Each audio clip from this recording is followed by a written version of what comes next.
maailm! Ongi Lõunatund Nõmme raadios, olemegi sagedusel 99,3 megahertsi ja kui midagi soovida, vaat mida soovida, uus aasta on käes, no loomulikult head uut aastat, aga seda on soovitud ju oi kui palju kordi ja kas ta siis on tulnud hea. Tavaliselt öeldakse niimoodi, et näed, uus aasta oli küll väga hea, aga me loodame, et 2021.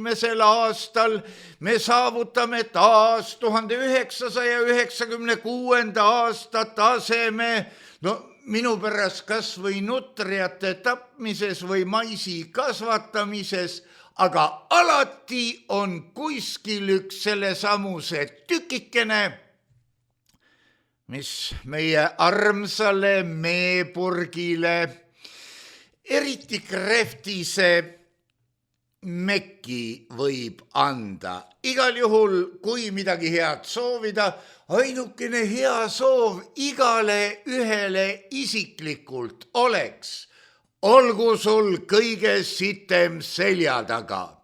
Noh, see võib juhtuda niipidi või naapidi, sest lõppude lõpuks, mis on hea, mis on halb, selle tõlgendamine, see on ka küsimus.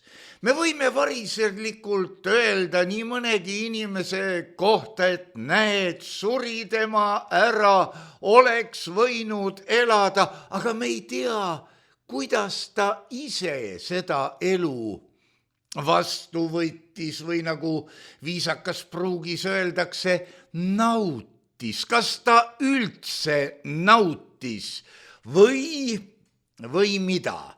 Eks siin neid küsimusi ole muidugi miljon, aga kuskil peab olema ka vastus.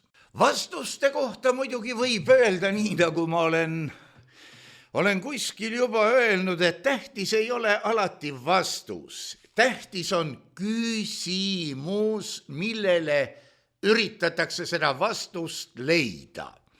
No, loomulikult võib öelda, et küsija suu pihta ei lööda, aga samas, kui me vaatame vastuseid meie küsimustele, no näiteks oli siin paar päeva tagasi, lugesin mina kenasti, et see oli Delfis muidugi, et mida teha, kui inimesel on hirmus allergia, kas võib talle ikka süstida vaktsiini? Ja siis algas vastus. Meie vaktsiinid on toodetud väga heades tehastes ja neid vaktsiine on testitud. Kuskilt ujus välja veel, et kui tavaliselt töötatakse vaktsiini välja 10 aastaga, siis nüüd saab see tehtud ühega, õigemini juba sai tehtud ühega, mis muidugi valmistab mulle tohutut rõõmu, eriti kui ma loen tehnoloogiast, et see mitu protsessi käis ühel ajal, mitut asja uuriti samaaegselt. Jääb üle ainult küsida, aga mida te kuradi pätid siis eelmiste vaktsiinidega 10 aastat vindusite? Ei osanud, ei tahtnud, ei saanud. Selle 10 aastaga võib-olla kõnges 10 miljoneid inimesi, sest teie veel ikka töötasite välja, ikka veel katsetasite, kusjuures ega ma ei õigusta seda 1 aasta protsessi ka. See on täpselt nagu tema on. Ega me ei tea tulemust. Tulemus võib tulla alles 20 aasta pärast, kui selgub, ja nüüd, kui ma küsin, mis selgub, siis ütlen ausalt, et ma ei vihja selle küsimusega mitte kui millelegi. Ja ega ma vastust ka ei tea, aga ma loodan, et ulmejuttudest te siiski kuulasite ära lõunatundide raames eetris olnud lõpliku ravi, mis on ka üks vihje sellele, mis võib tulla ja loomulikult annab tõepoolest mõtte ja konstrueerimise ainet, kuidas see värk käib. Teoreetiliselt, kui ma õigesti mäletan, muide, kui inimene kasutab häälitsust, kui ma õigesti mäletan, siis on ta enam-vähem 100% kindel, et ta teab täpselt ja ta kurivaim võibki teada täpselt. Kui ma õigesti mäletan, on need samad ulmejutud reipalt rõõmsalt praegu ka eetris, nii et massige peale, kuulake kell 10 ja kell 4 ja võib-olla sattute selle õige loo peale ka, kuigi need lood on kõik õiged. Miks mulle meeldivad ulmejutud? Aga nimelt sellepärast, et kuidagi on kellegi pähe kokku jooksnud vastav taustainfo, mis käivitab just selle ulmejutu väljamõtlemise protsessi. Ja uskuge mind, neid väljamõtlejaid on meil hulgi ja eks paras ports neist ole ka, nagu rahva hulgas öeldakse, salastatud. Nad saavadki palka selle eest, et mõtlevad välja kõige kummalisemaid, kõige ülemõistuslikumaid jutte. Aga üldiselt, ütleme niimoodi, et see oli sissejuhatus, siukene hästi piisikene ja nüüd tuleb tõdeda, et sellel aastal, juba näen 4. päeva, kumisevad mul kõrvus sõnad, mis Lapi tark olla öelnud ühele meie väga targale, prominentsele isikule, nime ma ei hakka ütlema, selle kohta võib ladina keeli öelda nomina sunt odiosa. Katsuge see õigesti kirja panna, kes ei oska, see guugeldab. Jah, Lapi tark ütles ühele meie imetlusväärsele multitalendikale vaimuhiiglasele ajaloolised kordumatud sõnad. No kuule, sa oled ikka päris loll. No hea küll, loomulikult ega niisugused asjad kuskil eriti afišeerimist ei leia, aga jah, rahva, kuulu, sala ja muinasjutud niisugust asja edasi kannavad ja läbi minu suu on toonud ka teie kõrvusse ja osavamal kutil ka silmisse, kutil-mutil ja nii edasi. Kui hakata mõtlema siin nüüd Abiraama peale, kes ka naudib seoseid, Kai Tamm tegeleb suurte asjadega, numeroloogia ja muu taolisega, siis tegelikult kõmiseb kõrvus, hinges, südames, võib-olla ka istumise all veel üks küsimus. Idamaa kalendri järgi jõuab uus aasta kohale 12. veebruaril, käesoleval see on siis 2021. aastal. Ehk siis me saame 1-2-0-2-2-0-2-1 keskelt pooleks peegeldus. Ei ole ma võtnud vaevaks mõelda, kas see nüüd igal aastal kuidagi pidi niimoodi aset leiab, et peegeldused muudkui tulevad. Tõenäoliselt ei leia, sest näiteks 4, 5 ja 6 algavaid kuupäevasid meil eriti nagu ei ole, kuigi väga vabalt võiks ju ka konstrueerida. Eks uudiseid, uudiseid muidugi tuleb ka. Öelge mulle palun, kas see on rahva, muinas, kuulu, sala või tõsijutt. Et vähemalt agent niimoodi kirjutas, saatis ja mis siin pattu salata, see agent asub parasjagu niisuguses punktis, et infovõrgukesed käivad temast üle kohe nagu ämblikuvõrk. Millest käib ämblikuvõrk üle? Õudusfilmidest võiks vaadata, millest kõigest ta üle käib, aga eks ta üle millegi ikka käib. Hea küll, ämblikuvõrk, juustu peal võib-olla ei käi, kuigi ühes muinasjutus nagu mainiti, et oli lausa juustu peal, aga see jutt oli, et president Trumpi, USA president ikka veel, ei teagi, ühel päeval öeldakse, et 12, teisel päeval juba 11 senaatorit tahavad, et ta ametisse jääks. Võib-olla kui aeg läheb edasi, siis tuleb 10 väikest senaatorit, kaitsesid üht Trumpi. Kes meloodiat teab, see saab aru ka. Igal juhul Trumpi uue aasta veetmine olla katkestatud võimaliku mõrvakatse tõttu. Ja kes siis tahtis teda mõrvata? Iraani eriväelane väidetavalt. Ma olen siin rääkinud, et Barack Hussein Obama määras oma keskmise nimega ära, et Hillary Clinton mingil juhul ei saa presidentinnaks, kuna tema lubas Iraanile sõja kuulutada. Aga Hussein, nagu me kõik teame, see on siis Barack Obama keskmine nimi, tema oli just selle usulahu või sinna kanti kuuluva usulahu väga tähtis märter. Ja ega siin ei ole midagi imestada, kui nüüd siis juhtub sedamoodi, et Iraani eriväelane püüab kõrvaldada juba eos seda tegelast, kes ei sobitu nende usulahuga. Mille pärast praegu, miks nüüd nii?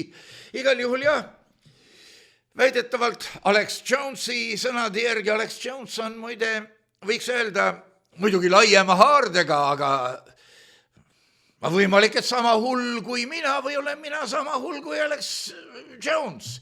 Alex Jones igal juhul andis sellest teada ja info pärinevat Valgest Majast, nii et võiks öelda, et läbi Alex Jonesi suu sai selle Nõmme raadio agent, kes siis häälitses või õigemini kirjutise sain ka mina. No, heakene küll, Alex Jones pidavat korraldama Valge Maja mingi seltskonnaga 5-6 meeleavaldust president Trumpi toetuseks, mis muidugi on jah, igaüks võib toetada, keda tahab, mida tahab, kuida tahab, aga no on nagu on. Kui Alex Jones selle info sai ja tal paluti see info kuulajatele ja vaatajatele edasi anda, siis on nagu on. Olukorras maailmas võiks veel esile tuua niisugusi koletuid õndsaid tõsiasju, et meil siin muidugi kirjeldatakse koroonat kui õuduste õudust, aga Hispaaniast. Ärge nüüd üritagegi arvata, kes on Hispaanias ja kes on seotud, ütleme, Nõmme raadioga. Ei ole Jaak Tuuksamaga. Jaak, ma tervitan sind Hispaanias, mingu sul igatpidi hästi. No muidu oleks praegu selle hästi jäänud ütlemata, mingu sul igatpidi, seda võib ka tõlgendada mitut moodi, aga kirjutas siis kamraad Hispaaniast, et istun mina kohvikus ja ootan bussi. Bussid käivad, no ilmselt maskid, värgid ka, nii nagu on, kõik on rahulik ja äkki tuleb paari daam kossalt vaikselt läbi kohviku ja sosistab. Maskariles, maskid, kõik tõmbavad maskid pähe.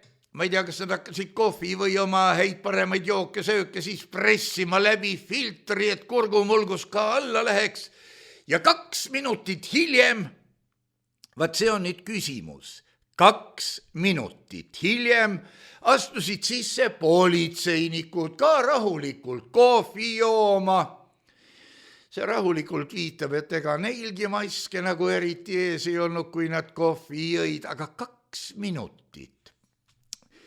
Olen mina läbinud mingisuguse 25 või natuke pikema 25 kilomeetrise või pikema distantsi keskmise kiirusega.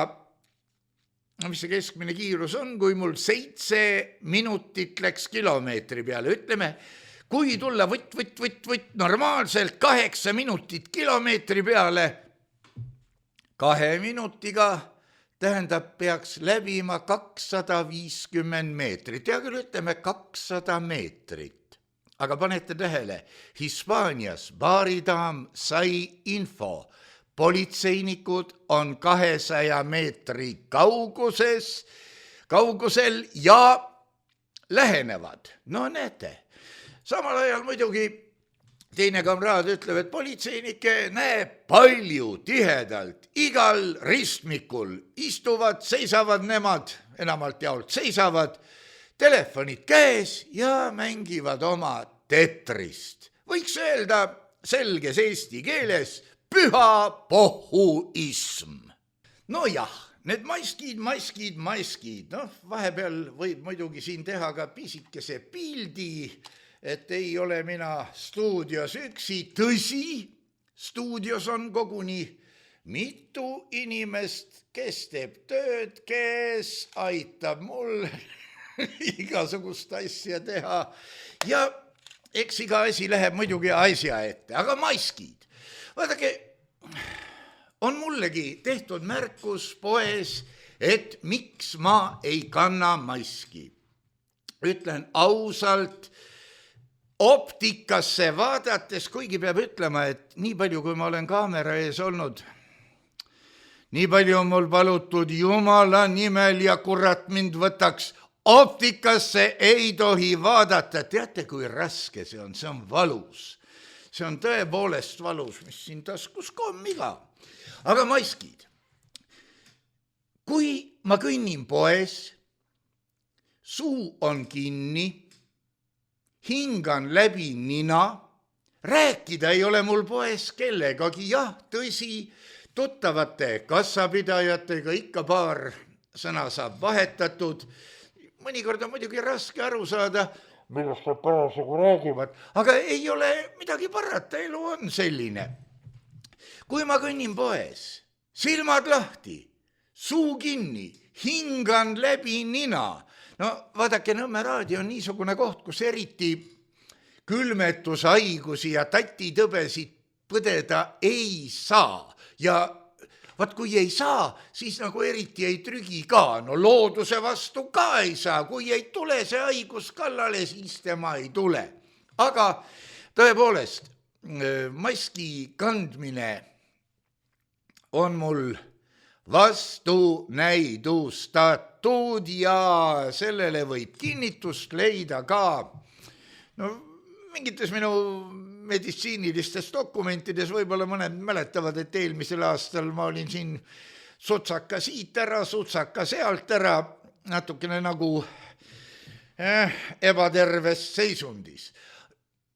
Ma ei pritsi ju tatti, kui mu suu on kinni. Miks ma pean siis ninaga hingama läbi selle kaitse? Soovitasid noored politseinikud kasutada mul rõngas salli või kuidas nad seda rõngusse, ma tean ka, on niisugused koletised olemas. Aga ma ei hakanud neile seletama, et salliga ja külma ilmaga on mul Nõukogude armees niisugune jälk kogemus, et unustage ära. Seega, oletame, et tõepoolest ma juhtun aevastama. Aevastamise ajal minu andmetel, mis pärinevad kaugest koledast Nõukogude ajast, väljub õhk. Oli see nüüd suust või ninast 250 kilomeetrit tunnis. No sama kiiresti kui kukub langevarjur, kui ta pole veel langevarju lahti teinud. Umbes nii see käib. Kuidas suusatajad kiiremini saavad, seda mina teile seletada ei oska. No need mäesuusatajad. On nagu on. Kas, kui ma aevastan ja minu nina on selles asendis, nagu tema on, siis väljub kõik allapoole, mitte sinna, eks ole. Ma ei aevasta niimoodi. Ma ei ole selleks füüsiliselt võimeline.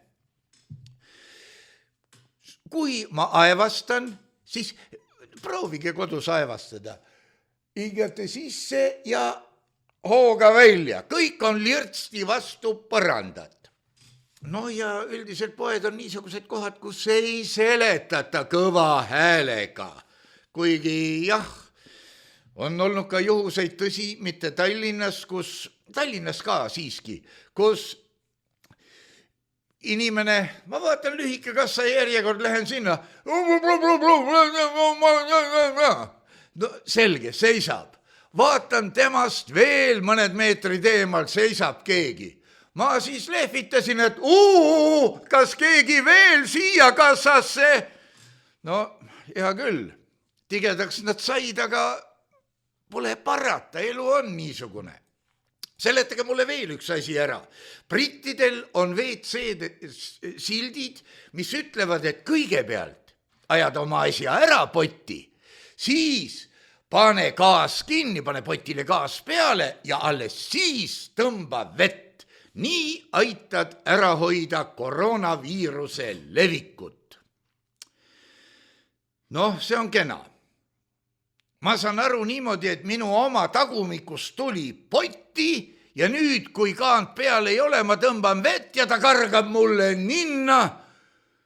Ja järgmises kempsus tuleb neid juba teisest otsast karjade kaupa välja ja kui ma jälle tõmban vett ja ei pane kaant peale, nad kargavad kõik mulle ninna ja muudkui levivad ja levivad ja levivad. Hea küll, ma kujutan ette siin haritud inimeste ütlemist, et jaa, see oled sina, 1,90 pikk, oled niimoodi suur ja kõrge. Aga kui tuleb väike küürus vanamees, tal on nina peaaegu poti kõrgusel, kaant peal ei ole, tõmbab sinu pisiku ninna. Ma küll ise siukest vanameest näinud ei ole. Aga ma ei välista ka. Ja siinjuures ma tahaksin muidugi teada, kui kaua need pisikud siis õhus püsivad. Või tuleb see vanamees sihukese vingaaliga sisse, et lausa tõukab mu kabiinist välja, kui tegemist on ühiskondliku tualetiga. Ja ega see kole vanamees ometi siis keelega põrandat limpsa. Jah. No segadustest ja raskest taibust mõtlemisest meie aladel võib rääkida veel eelmise aasta meediainfo alusel. No näiteks, siin ma näppisin vahepeal juba tsitaadi ka ette, eile, see on 30. detsembril, teatati, et viimase ööpäeva jooksul analüüsiti Eestis 6648 koroonaviiruse proovi, millest oli esmaseid positiivseid proovivastuseid 968. Nii suurt ööpäevast positiivsete testide ja blä. No nii, kui ma loen veel, et viimase ööpäeva jooksul analüüsiti Eestis 2292 koroonaviiruse testi, neist esmaseid positiivseid teste oli 383 ehk 16,7% testide koguarvust. Mida ma siis mõtlen? Need käivad ju vist ühe ja sama päeva kohta. Aga kui ma mõtlen selle peale, et millal ja miks läheb inimene ennast testima, eks neid põhjuseid ole mitmeid, ikka hädapärast minnakse. Kas inimesel on kehva olla või on ta kuulekas või kardab ta? Põhjuseid on mitmeid, aga kui sul ei ole midagi häda, siis nagu pole mõtet ka testida. Ja ma küsin, kui see viirus on nii vingelt nakkav, kui see viirus on nii vingelt tappev, miks ma pean minema veel testima? Kas ma ei või siis rahus haigeks jääda? Ühel hetkel kiirabi kutsuda, ja edasi on juba sinnapoole tännapoole. Ja mida tähendab olla asümptomaatiline? Kas see on nüüd midagi niisugust, et värbad oma asümptomaatiliste klubisse veel mõne näite, kui kellegagi kokku puutud? Häda pole kõige vähematki, aga ometigi sa oled kandja, sind tuleb isoleerida ja nii edasi. Jaa, mõni põeb raskemalt, nii on paljude asjadega. Mõni põeb raskemalt, mõni kohe virisebki rohkem. Selle kohta, raskemini põdemise kohta võib ju öelda, et viina võetakse ka ju erineva tulemusega, mõni läheb rõõmsaks, mõni joob endast seaks ja ei tule sellest olekust enam kunagi välja. Lisaks on veel ju ka patoloogiline joove. See tähendab, et on imeväikene alkoholi kogus. No võtad sa mingi 20, 30, 40 grammi ja 3 päeva oled sina niisukeses joobes. Ise ei mäleta midagi, aga su teod on silma paistvad. Eks nende vaktsiinide värkidega ole samamoodi ju. Tegemist on ju vaktsiini näol nii mõnegi jaoks ka psühholoogilise mõnuainega. No ja kokkuvõttes võib selle teema kohta ju öelda lihtsalt ja solvavalt, et kes saab santi sundida, kui sant ei taha kõndida. On placebo, on nocebo, eks ole. Kui sulle öeldakse igal pool, et see on nii nakkav, see on nii tappev, sa oled nii ohtlik, sa ei tohi tööle minna, sa ei tohi selle läbi palka saada, sest kes tööd ei tee, ei pea ka sööma. No jah, aga hea küll, tuleme arvude juurde, ma siin vahepeal sain juba arvud ka kätte. Need kõik on ühest ja samast meediajutukesest ja kõlavad nemad nii. Eilne ehmatav arv on 3 päeva testide tulemus. Kõigepealt ehmatab mind see, et kui öeldakse, et see on nüüd eilne tulemus, kuidas siis täna avastatakse, et kuulge, siin on 3 päeva testid kokku pandud. Vabandust, kui eile võeti kokku 3 päeva testid, mida siis tehti üleeile? Mis siia kokku võeti või ei võetud üldse? Vaat see on see küsimus.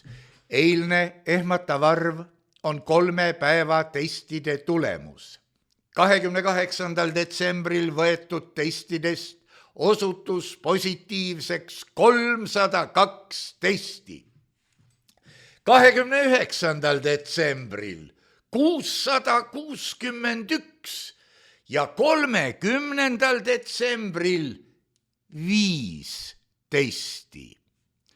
Vaadake, kui eeldada, no ma võtan väga lollaka paralleeli, 8-tunnine tööpäev, tükitöö. Ühel päeval tehakse valmis 5 autot, teisel päeval 260 ja 3. päeval mitte ühtegi. Kas teile ei tundu, et siin on kurat teab mis lahti? Et see graafik nagu hüppab liiast. Ja nüüd, panete tähele, ma kordan veel kord. 28. detsembril 302 positiivset, 29. 661, 30. 5. Järgmine lause kohe pärast seda, mille ma teile lugesin. Ka teadusnõukoja liikme matemaatik. Huvitav, siin on muidugi jälle see eesti keel, mis hiilgab meie portaalides. Krista Fischer kinnitas, et tegemist pole ühe ööpäeva tulemustega. Nüüd jälgige mängu. 28. kuupäeva peale tuli 765 positiivset. Eilse peale 663 testitulemust. No ilmselt on mõeldud siin ka positiivseid. Kui 28. eelmises lauses kandis 302 positiivset, siis Krista Fischerile anti üles 765 positiivset. Seesama järgmine päev, kui esimeses lauses oli see 661, Krista Fischer sai suhteliselt sarnase tulemuse 663. Seega siis tsitaadist eilne ehmatav arv saame summaks 858.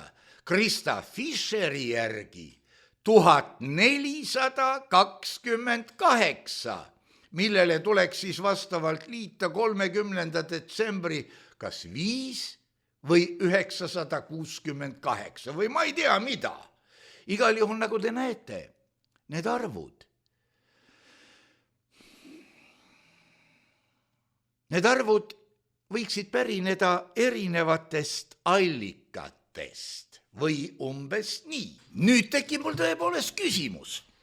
Ja küsimus tekib nii arvandmete igapäevase registreerimise kohta, kui selle kohta, millised käärid võivad olla rahvaloendustel.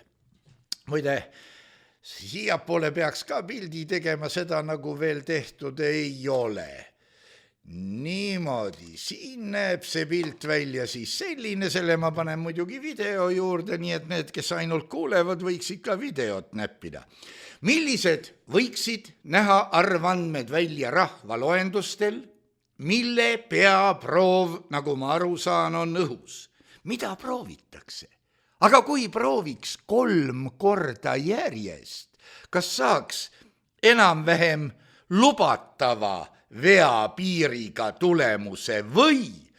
No rahvaloendustel tekib muidugi küsimus ka igasuguse voltid, mida me näeme, aga kas nad ka on? Seda me teame, et Eesti iive tõuseb, aga mitte eestlaste arvel, vaid neid tuleb sisse. No, mul on niisugune mulje jäänud. Teine küsimus on, üks asi on rahvaloendus, aga kui me loeme kokku valimisjaoskondades hääli ja me saame sama tulemuse, et ühes kohas on 5, teises kohas, ma ei tea, 900, sama asja arvestuses, siis tekib ju küsimus. Ja kui need tulemused jõuavad siis Vabariigi Valimiskomisjoni, esimene lugemine annab tulemuseks 5, teine lugemine 900, kumb siis võetakse või võetakse aritmeetiline keskmine. Loomulikult tekib küsimus ka kõige selle jälgijate, lugejate, kuulajate vaimses tervises, sest kui sellist uudist teoreetiliselt, no nagu siin on, loeb veerand elanikkonnast, näiteks 330 000 inimest, see võiks olla umbes veerand. Ja nad ei pane tähele, et uudises esinevad arvandmed teevad teile siin Ameerika mägesid. Ma ei vihja sellele, mis Ameerikas toimub, ma ikka kujundlikult. Siis meenutaksin siin Hamletit. Need Rosenkrantz ja Guildenstern, need, kes ilusas filmis ise ka ei tea, kumb on kumb. Nende ühe neist suust tuli ju küsimus, mida te loete, mu prints? Sõnu, sõnu, sõnu. No see on, kuidas loeb lumpen intelligent raamatuid. 1, 2, 3, 4, 5 ja loebki kõik raamatud ära või üle või kuidas selle kõige peenem oleks öelda. Inimesed loevad, inimesed näevad, aga kui palju siis kohale jõuab? Siin ei aita isegi sõnaraamatu kasutamine, kui sõnade tähendust ei teata, arvudest rääkimata. Eestis, see on muide statistika kenasti, see ilmus, nagu ma aru saan, ka Postimehes, on 2020. aasta kevades tehtud 633 000 viiruse, see SARS-CoV-2 määramise analüüsi ja esmaseid positiivseid proove on olnud 27 990, mis andis kokku 4,4% kõigist nendest proovidest. Mida me siis nüüd teeme?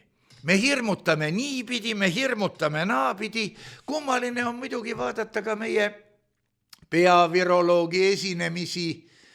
Seegi meenutab ühte ilusat ulmejuttu. kogumikust Lilled Algernonile, kus kasutati peale meeletu tehnilise personali otsuse langetamiseks ka vaata, et kõige vanemat arvutit meie planeedil visati kulli ja kirja. Need andmed,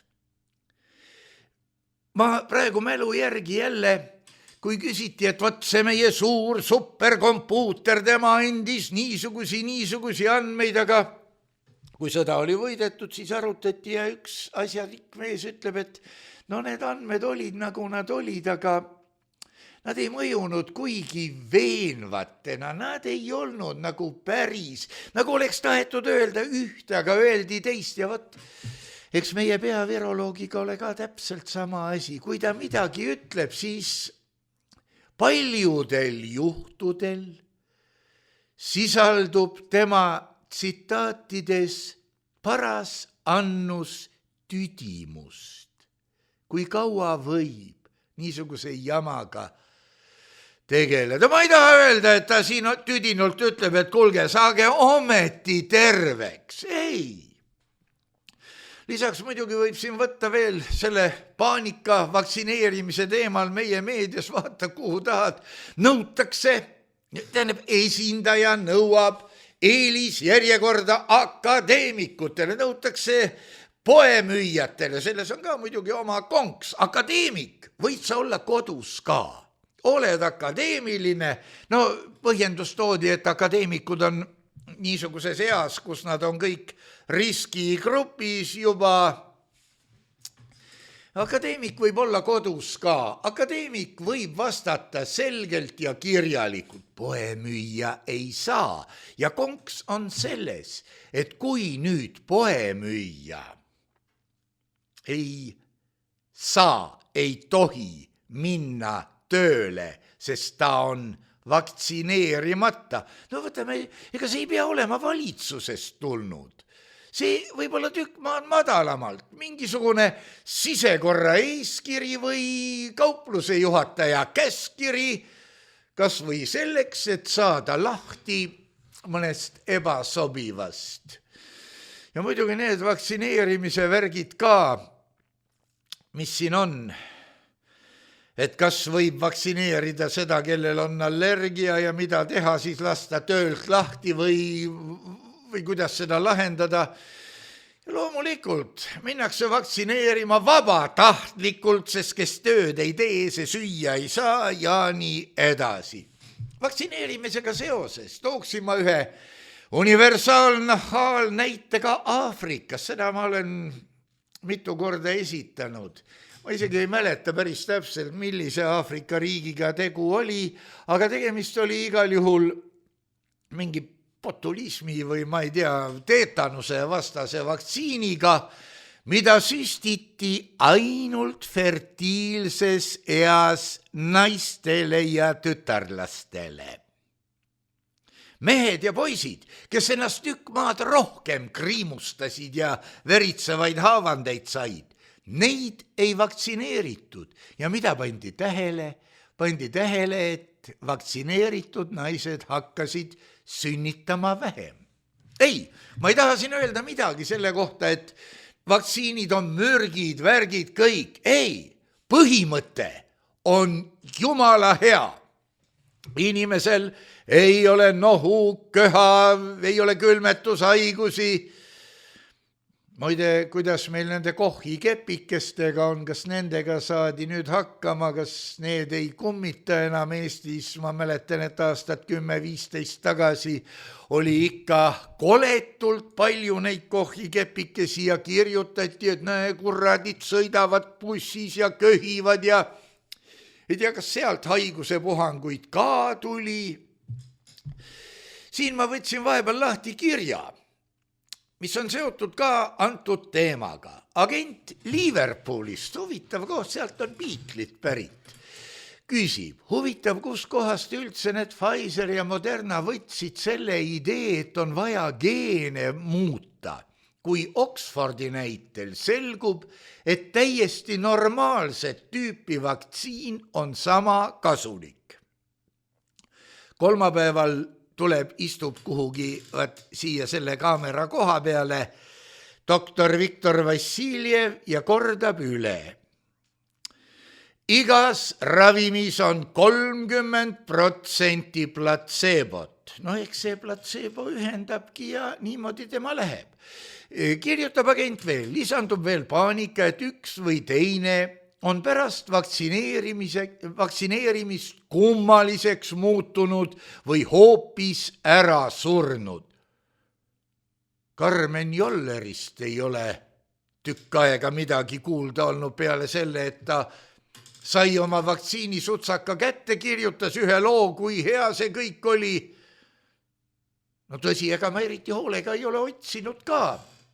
Värsket lugu tõepoolest ei ole näinud, aga no eks tegelikult lohutame end sellega, et artiklid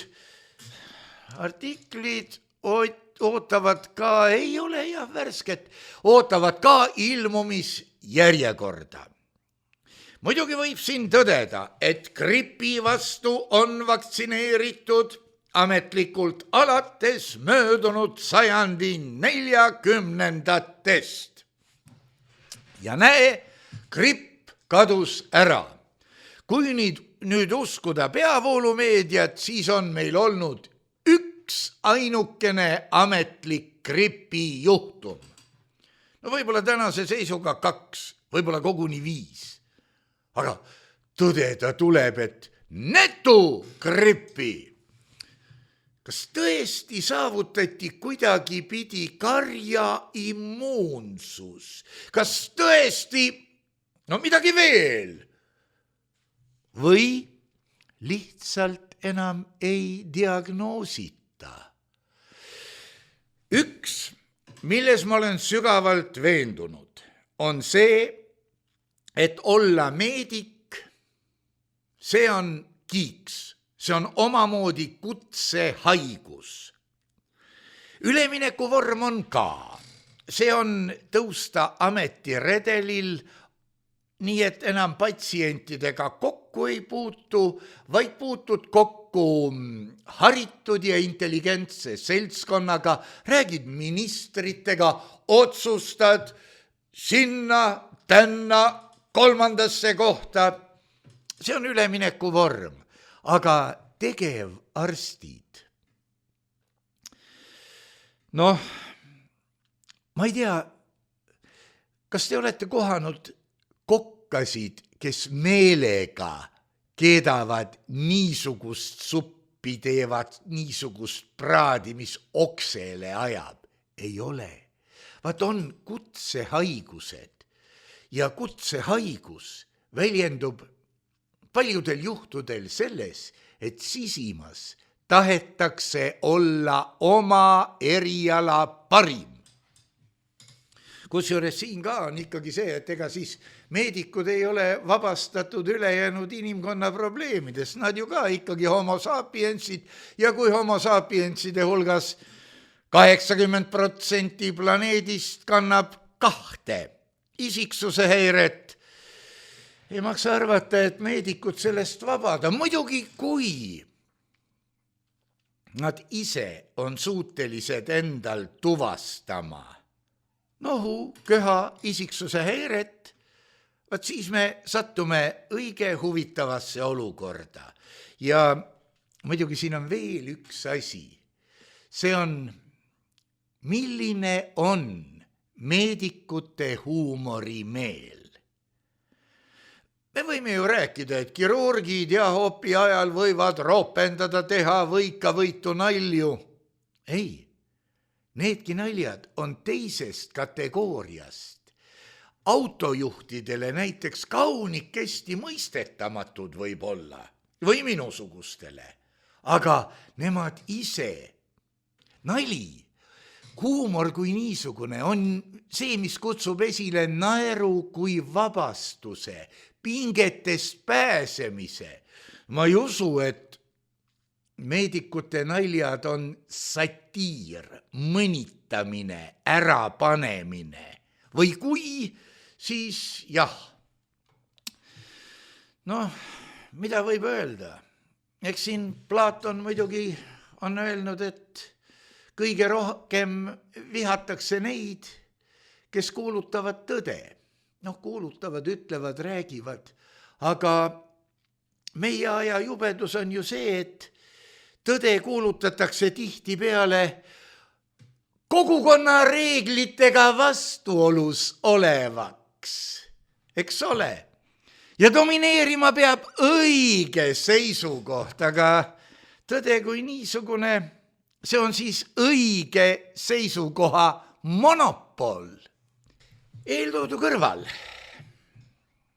võiks öelda, et hoopis olulisem on, et ametliku info kohaselt, ma siin näpin vahepeal lingi ka välja, on Eestis aastas 4800 psühhiaatrilist esmajuhtumit aastas ja need 4800 käivad vanusevahemikku, kas nüüd see on ilus öelda, 0–19 eluaastat, ehk siis selles vanuses lapsed on saanud psühhiaatrilise diagnoosi.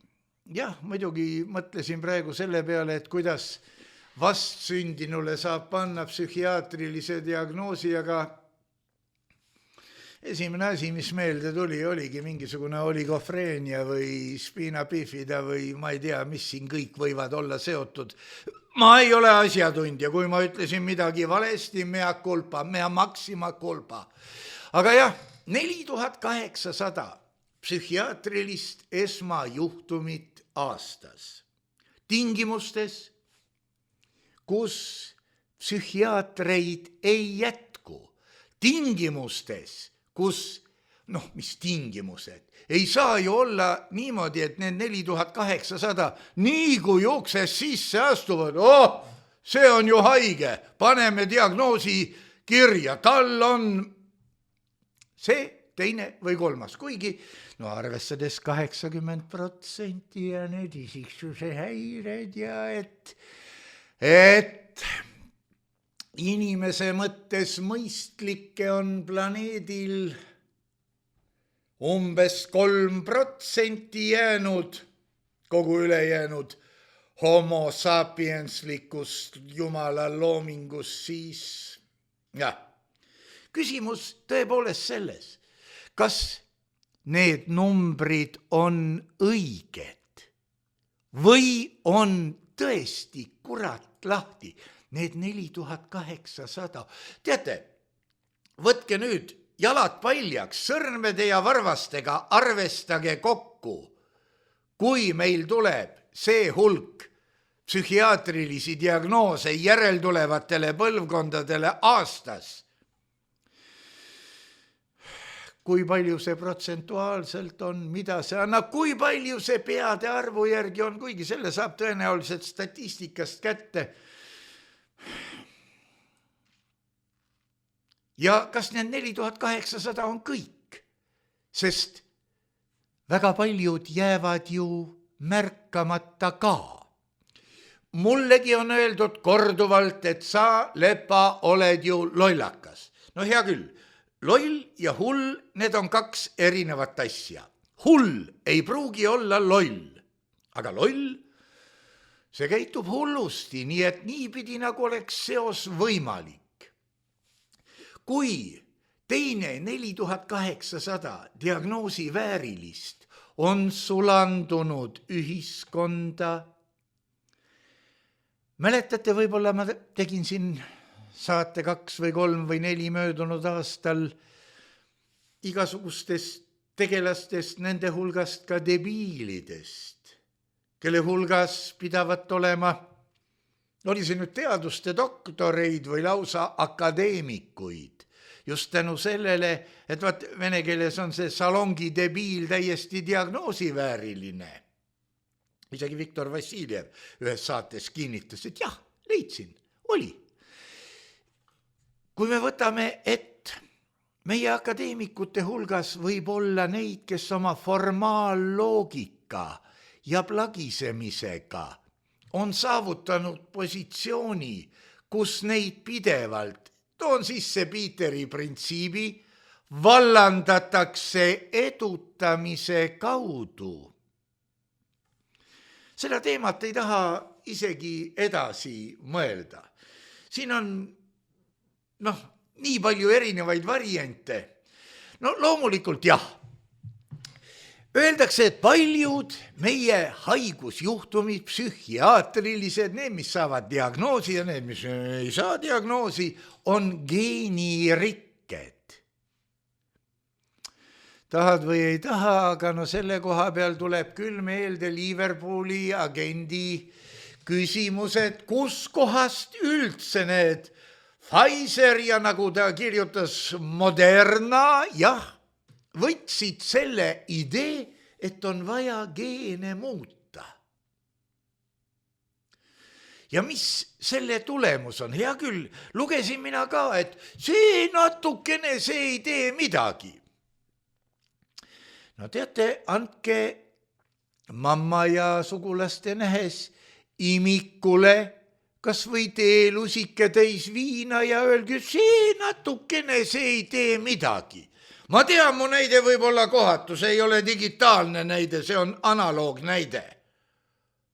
Aga ikkagi, kust me teame, et see natukene ei ole midagi, kui Iidamast on teada, et veepiisast võib järeldada terve Niagara, ma ei ole Niagarat lähedalt näinud, ma olen pilte näinud, aga jah, väga palju mõjutegureid on ka kasvu ja lasteaia keskkonnas sõltuvad. Perekond, lasteaed, kool, mänguvälja, kõik muu taoline koht, kus juures. Mind on alati pannud imestama, et kui 4 last mängib mänguväljakul, nad lähevad koju ja nende sõnavarasse on tekkinud näiteks lause kuradi perse küll. Ja igaühe kodus väidetakse, et nad on selle lause saanud ülejäänud 3 käest. Kust see lause siis pärit on? Keda selle lause läbi matkitakse? Mis käivitab lapses selle lause ütlemise? No loomulikult võib mamma tormata juurde, nii ei räägita. Esimene väide tundub lapsele, et mamma valetab. Ma ju kuulsin, et nii räägitakse. Või tahate öelda, et kuradi perse küll on geneetiliselt meie kehas? No ma saan aru, keha küljes nimetet koht on, aga millegi pärast seda nimetada ei tohi. Meil on üldse palju asju, et tema näiteks olla tohib, aga mina öelda ei tohi, et ta selline on. Miks me kohitseme keelt? Kas selleks, et luua kunstlikult käskusid ja keeldusid? Sina ei tohi seda öelda, sina ei tohi teist öelda. Ütlevad, et keskkond mõjutab 70% meie käitumisest, meie toimimisest on kõige ilusam öelda. Keskkond mõjutab. Aga siin ei tohiks unustada ka kodust keskkonda, mille kohta kodunt väljudes öeldakse, et ei, meie peres on kõik ideaalne, meie peres ainult naeratatakse, meie pere lapsed küll nii ei räägi, nii ei tee. Ja mis see nüüd on? Enesekaitseline vale või? Me ei tohi unustada kodust keskkonda, on niisugune värdjalik sõna nagu kinderstube, lastetuba, mis on paljudel juhtudel telefonis ja kui me loeme küberkiusamisest, pornost, mis on internetis ja telefonis, kui selle ma avastasin ise, mu telefon pakkus selle mulle välja, TikToki täiskasvanute, keskkonnad, saidid, kuidas neid kutsuda, kus käib aktiivne täiskasvanu tegevus, mille üle mõned täiskasvanud ilmselt lausa uhkust tunnevad, näe, mind on juba 1 200 000 korda vaadatud, see on terve Eesti rahvas on näinud mu seda samust. Mida siis teha? Ma tean, et näpuga näidatakse mänguväljaku peale, lasteaia peale, kooli peale. Mammad nõuavad, et kool vastutaks nende laste tegevuse ees, kuigi juntsu meetrine või 1,5 või kuskil pisikene siukene 1. klass viskas akna katki ja süüdistatakse kooli, kuigi koolis on ta käinud võib-olla 5 aastat, aga kodus on ta istunud 7 aastat, saanud sealt hea lastetoa, kus meie pere lapsed, mis on ka niisugune väide, mida ei pruugita väljaspool teie peret küll kuidagi kinnitada. Tahes-tahtmata tuleb siin meelde muidugi Ülle Madise kirjatükk, kohe ma näpin natuke.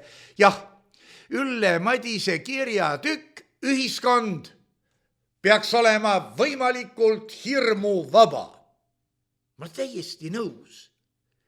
Ühiskond peaks olema hirmuvaba. Või peaksin ma kartma niisuguse asja ütlemist? Kui, siis miks? Kas sellepärast, et nii nagu mõned ütlevad, tead, ära nii kõva häälega mikrofoni räägi, need kapo omad, need kuulevad ja need hakkavad sind jälitama ja taga kiusama. Mul ükskord oli ja nii edasi. Olen korduvalt öelnud, et kaitsepolitsei otsene kohustus on kaitsta põhiseaduslikku korda. Ja ma loodan, et ka kaitsepolitseis on inimesi, kes kuulavad neid saateid mitte sellepärast, et ülemus käskis, vaid et nad omal kombel naudivad seda. Ühiskond peab olema hirmuvaba. Ülle Madise, naisterahvas, kelle kohta mul ei ole öelda ühtegi otsest halba sõna, kuigi kui otsida, leiab ju alati. Öeldakse, et on teatud inimtüüp, kes võib leida igaühe kohta midagi, mille kohta võib halvasti öelda. Ma olen nõus. Ühiskond peab olema hirmuvaba. Tuletame meelde, palun, mis sünnitab hirmu? Teadmatus. Olete kuulnud? Teadmatus sünnitab hirmu. Seega ma ei usu küll, et kunagi kuskil peavoolumeedias või avalikus kohas pealkirjana kuulutatakse, aga pealkiri võiks ju siit Nõmme raadiost öeldult kõlada nii. Margus Lepa, ühiskond peaks olema võimalikult lollivaba, sest loll kardab iga asja. Pimeduse kartmine, mis see on? See on kas isiksuse häire või lihtsalt lapsepõlves kuuldud muinasjuttude järelkaja. Mida on pimedas karta? Eriti kui tegemist on tuttavate ruumidega, võõrastes ruumides veel pimedus, äkki kuskil on tee peal auk või midagi taolist või põrutad vastu puud, kui lampi ka ei ole. Aga ühiskond peab olema lollivaba. Jube muidugi niisugust asja nõuda, eriti tingimustes, kus valitsuse lahendus probleemile on nii mõnigi kord hullem kui probleem ise.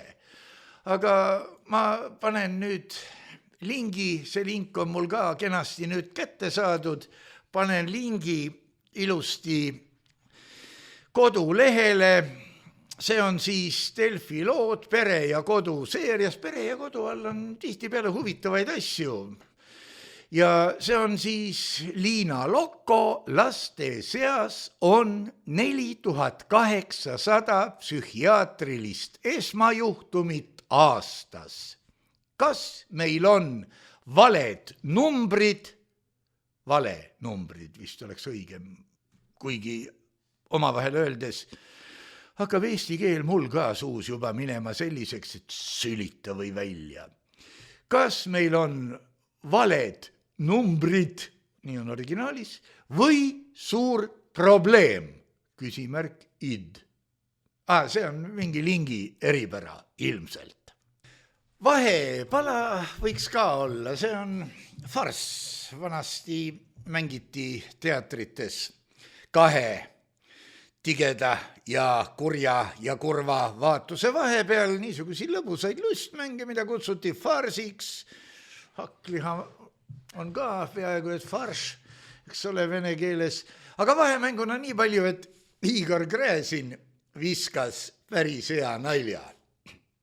Tema kirus ja vandus nimelt telekas esitatud programm, et Viini kontsert, see filharmoonikute kontsert, see oli ka kokku soperdatud. See, et nad mängisid heade heliloojate Supee, Strauss, kes seal oli veel Zeller vist, kõige koledamaid lugusid igavleva dirigendi vehkimise saatel või umbes nii, no päris hea. Ja nüüd tuleb puent. Muide, kas keegi oskab öelda, mille poolest erineb hea dirigent halvast? Tulemus on ju üks ja sama. Noh, võiks ju öelda, et tulemus võib olla küll üks ja sama, aga seda tänu muusikutele ja imet ei sünni. Herr Gräzin võiks selle koha peal, no ma väga loodan, et see oli nali muidugi, tuletada meelde ka laulupidusid. Ma ei mäleta, millisel laulupeol see oli, kui koor laulukaare all läks loksuma, sest nende heli tagasisaamine ei käinud toona läbi kõrvaklappide. Ja kuidas Neeme Järvi väga huvitavate ühtlaste liigutustega mõne sekundiga sai kogu selle rahva hulga uuesti õige takti peale. No võt selle poolest erinebki hea dirigent halvast, et hea dirigent oskab oma tööd halb, mitte ma kokkadest rääkisin siin. Tahaks veel saate lõppu panna ühe tähendamissõna. See on uutmine. Ma tõmbaksin kerge paralleeli ka meie uute haiguste ja värkidega.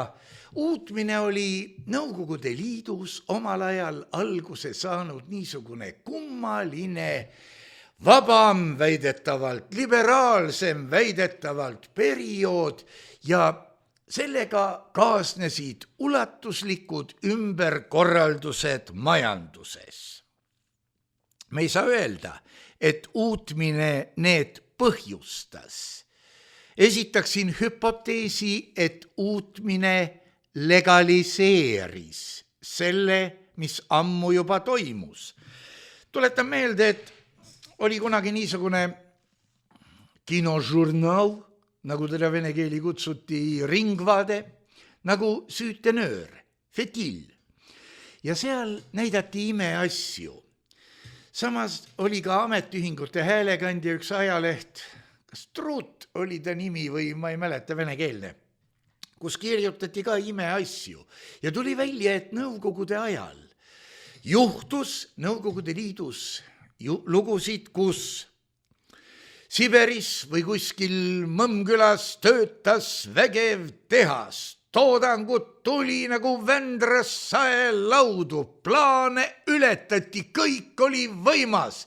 Neile määrati üleliiduline rändpunalipp ja kui mindi üle andma, siis selgus, et tehast ei olnud veel ehitama hakatudki.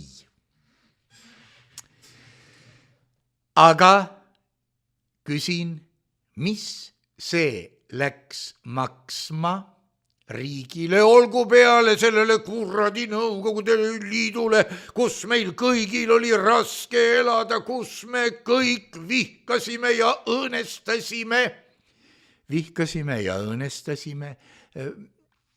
Seostame selle meelevaldselt ja väga ebakindlalt ka tänase olukorraga, kus me kanname kõik maski, aga maski all on hambad ristis, käed on taskus ja rusikad on rullis. Me kõik õõnestame, eks ole. Teine juhtum,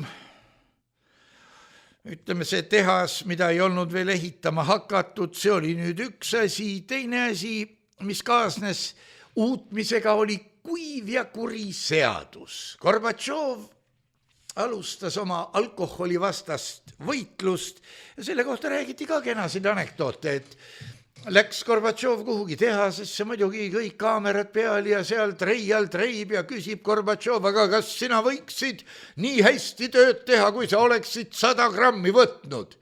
Treial noogutab. No aga 200 grammi, treial noogutab. Gorbatšov mõtles, et nüüd paneb paugu ära. No aga kui sul oleks 0,5 liitrit hinge all, kas sa suudaksid tööd teha? Treial pööras pilgu Gorbatšovi poole. Ma ju töötan! Ja eks seegi on oma põhimõttelt seostatav tänasega. Perestroika ja uutmine ja see perestroika ongi tõlkes väidetavalt nagu uutmine, kuigi ta peaks olema mingisugune perestroitsa, seda peaks küsima herr Vassiljevilt, kui ta tuleb, et ta natukene paremini seda lahti seletaks. Minu meelest muudetakse piltide järjekorda galeriis, aga muu jääb samaks. See oli siis 1986-87 aastal. Majandusreformid välja kuulutati. See 87. aasta juunis, kuigi maikuus oli mingisugune kongress või pleenum või kurat teab mis, lubati tõsta tööviljakus 1,6 kordseks. Lubati, ma ei tea, mida kõike lubati, igale perele korter või maja. Oi, vabandust, tööviljakus oli 25%, aga rahvuslik koguprodukt või rahvatulu oli see termin, see oli 1,6 korda. Nii et see pani kõvasti üles. Lubati kortereid, individuaalelamuid ja muidugi tulemus oli see, et hiigeljärjekorrad kärakapoodides. Kärakas kolis pudelist morsikannu, vaata, et mõnes kohas tehti kärakast ka sülti ja sisuliselt midagi ei muutunud. Joodi edasi. Kust ma tean, siin oli Nõukogude Liidu Kommunistliku partei keskkomitee otsus abinõudest joomarluse ja alkoholismi seljatamiseks või umbes niimoodi. See oli 85. aasta. Õhtuleht oli täis artikleid, terve esikülg, kuidas meie võitleme ja kas nüüd anti sellele massiline üldrahvalik iseloom, seda ei oska mina seda ära seletada. Keelati ära näidendis, kinofilmis, keelati viinaklaasi näitamine, napsu ei tohtinud võtta, vaata, et joob piima. Ja muidugi siin tuli ka midagi ikka päris jubedat, kuidas Armeenias, Gruusias aeti buldooseritega kokku viinamarja istandusi, kuidas need, kelle pere oli, ma ei tea, 10 põlve seda istandust pidanud, kui need siis enesetappe sooritasid. Kõik see oli muidugi väga hea. Liviko kunagine juht, Uudo Teemas oli tema nimi, ütles, et esimese hooga vähendasime tootmist isegi rohkem kui nõuti.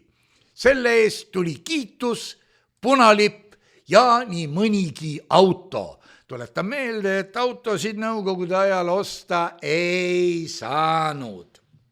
Selleks oli vaja mingisugust luba, aga selle loa saamine oli tehniliselt minust nii kaugel, et ma ei tea, kuidas see asi juhtus. Igal juhul pudelipesumasinad lõigati Livikos vana rauaks, mingi liini peal hakati villima päevalille õli, millest ka Viru valge jälk maitse, vähemalt mina seostaksin neid asju.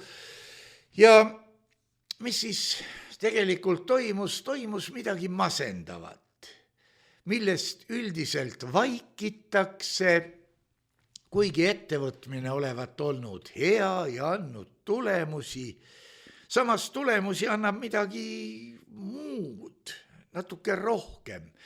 Siin ma sain vahepeal kätte, et Eesti elanikud tarbisid 2018. aastal, need on 15-aastased ja vanemad, keskmiselt 10,1 liitrit absoluutalkoholi ehk siis 20 pooleliitrist pudelit aastas ja uhkusega öeldakse, et seda on 2% vähem, kui tarbiti aasta varem.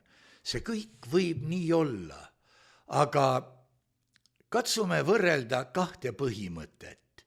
Ülevalt poolt tuleb käsk, me teeme teile head, me lõhume maha pudelipesumasinad, me tagame teile ajaviitemängu kärraka järjekorras ja nii edasi, ma ei ole propagandist.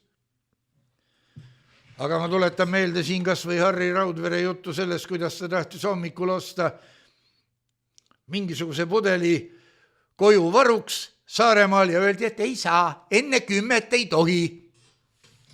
No mis see siis enne 10 on, et ei tohi kärrakat osta ja pärast 10 või ma ei tea, mis kellaaega õhtul ka ei tohi. Mis siis juhtub kärakaga, hakkab mõjuma või, kui on enne 10 ja pärast 10? Aga päevasel ajal nagu ei mõju või?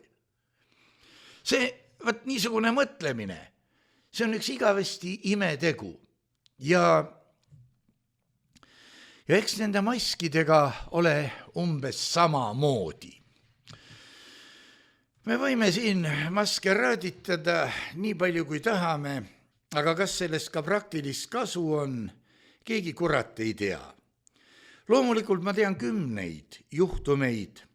Jah, on kirjutatud igasugustes foorumites ja mulle saadetakse ka, kuidas sugulasel oli väga paha olla, peaaegu oli juba surnud.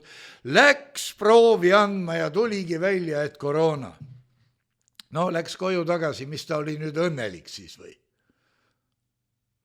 Ikka samamoodi, ootad, põed, kõik. No hea küll, kui sul on väga halb, lased enda ära viia. Ma ei tea, miks on haiglad nii meeletult täis. Minu must oletus on selline, et kui on palat ja seal on üks ohtlik nakkushaige, siis sinna teist enam ei panda.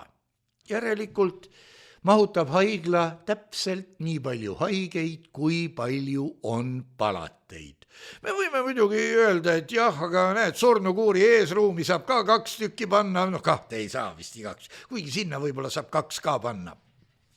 Me võime panna mõne koridori, me võime jagada välja kosmonautide kaitseriietusi, aga see ei ole see. Mu meelest see jama kõik on tegelikkusest üksjagu kaugel. Aga täna, nagu me kõik teame, on 19. Jumada Lula 1442, 4. jaanuar 2020, 20. tevet 5781, 23. talvekuu 10,233 ja pange nüüd tähele, Juliuse päev, kirjutage üles, sellest läheb see aasta lahti, 2 459 221 ja täna issand aastal -106. Huvitav, kas issand aastad said olla ka miinusmärgiga? Ma pean silmas seda anno dominit või enne seda olid pagana aastad. No sel kuradi aastal 106 enne issand aasta hakkamist sündis Marcus Tullius Cicero või Cicero, kuidas tahate hääldada. 1882 ilmus, see oli nüüd Ado Grenstein, kes tema kohta kirjutati ka ilus luuletus, mille esitähed andsid kokku baltlaste piirikivi. Tema, see oli 1882, hakkas välja andma ajalehte Olevik. Aasta 1914. Naised, tähelepanu, toimus esimene Baltimaade maadlustšempionaat naistele. Ma usun, et siis läks lahti, aga ma ei tea, kas selle 100. aastapäeva ka tähistati või ei. 1931 uppus Emajõkke või kukkus Emajõkke, ma ei tea, mis see tulemus oli, takso 9 inimesega. Ja 1933 kuulutati välja, et see Riigikogu kuulutas, et nüüd tuleb teha rahvahääletus vabadussõjalaste eelnõu heaks, et sellega saaks muuta põhiseadust. Reutersi teatel ründasid Soome pommilennukid Saaremaad 1940. Ja ma ei tea, kas see oli nüüd õige või ei olnud, seda peaks ajaloost vaatama, aga kas soomlased on Saaremaad rünnanud, kuigi peab ütlema, et Soome lennuvägi ja svastika, kes neid suudab lahuta. 1943. alustas Tallinnas tööd Peapank. See vist oli koguni Eesti Peapank ja selle Peapanga põhiülesanne oli anda laenu nendele, kelle elamised olid puruks pommitatud, et nad saaksid õnnelikeks võlgnikeks ja vaat see ongi üks raha paradoks, riigi ja raha paradoks. Riigis just nagu ei saaks tekkidagi ühistegevust, kui selles riigis on võlana emiteeritud raha ja nii-öelda laenukontorid, sest kui sa maksad isegi riigipangast riigile võlga selle eest, et sa tahad siin riigis elada kui inimene. 1983 oli uhke eksmatrikuleerimine Tartu Ülikoolis. Eksmatrikuleeritute hulka kuulus ka Indrek Tarand ja küsimus oli selles, et nemad käisid Kuperjanovi haual, Julius Kuperjanovi, uurige välja, kes ta oli, võib-olla enam ei mäletatagi seal. Nad vist seisid küünlad käes, see oli nagu auvahtkond või midagi taolist. Ja loomulikult keegi, kes õõnestas Nõukogude võimu, nii et tänu temale ainuisikuliselt see kokku kukkus, koputas, et näe, Tarand käis ka seal. Ja tuligi üks eksmatrikuleerimine ja sai nagu õõnestatud. Tartu Maarjamõisa haiglas oli 1999. aastal siis esimene maksa siirdamisoperatsioon ja see viidi läbi 27-aastase mehe peal, kelle elu sellega päästeti, aga põhimõtteliselt ega ma ei tea ka, kui kauaks. Vähemalt see oli esimene pääsuke. Tuleta meelde, et kui doktor Barnard Lõuna-Aafrika Vabariigis siirdas esimese südame, siis see süda tuksus siiski vaata, et 3 ööpäeva või oli koguni rohkem. Sellega tõestati, et seda saab teha paremini. Ja hakatigi tegema paremini. Ja paljud inimesed, paljud on võib-olla palju öelda, mitmed inimesed käivad oma tehissüdamega ja pole häda midagi. Kaasa arvatud peaks olema veel, ma ei mäleta nüüd, kus seda tehti, aga siirdati niisugune aparaat, mis pidi täitma südame funktsioone, mis ilma tuksumata ajas verd sujuvalt ringi. Samas, arvestades meie uudiste kvaliteeti, võib see olla ka kamara jura. Küsimus on muidugi, võib esitada laiemalt, väga lai küsimus oli, millal ainest saab elusaine. Kitsam on see, mis paneb loote südame tuksuma. Kuskilt peab ju see impulss tulema, eks?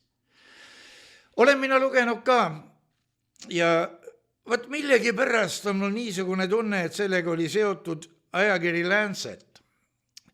Venelaste kas see oli nüüd nõukogude ajal või hiljem, seda ma ei mäleta, niipidi teistpidi suur teadustööd ja uurimust teemal, et tegelikult ajab veri südant ringi ja süda on nagu see kellahooratas, mis siis ei lase verel hirmsat vunki peale võtta või nagu see hooratas ei lase vedrul panna seiereid täie tuuriga tööle ja lihtsalt maha käia kiiresti ja pöördumatult.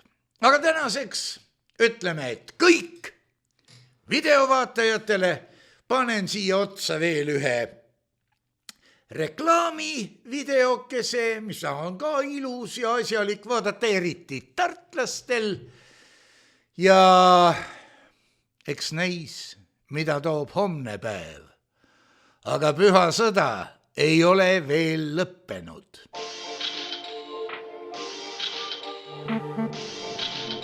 Tere, olen Triin. Mulle väga meeldivad väikesed poed. Avastasin Tartu kesklinnast uue butiigi nimega Vaan ning soovin nüüd oma avastamisrõõmu jagada teiega. Tulge minuga!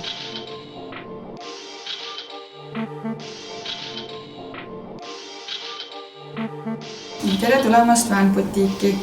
Kogu meie kaup on pärit Itaaliast.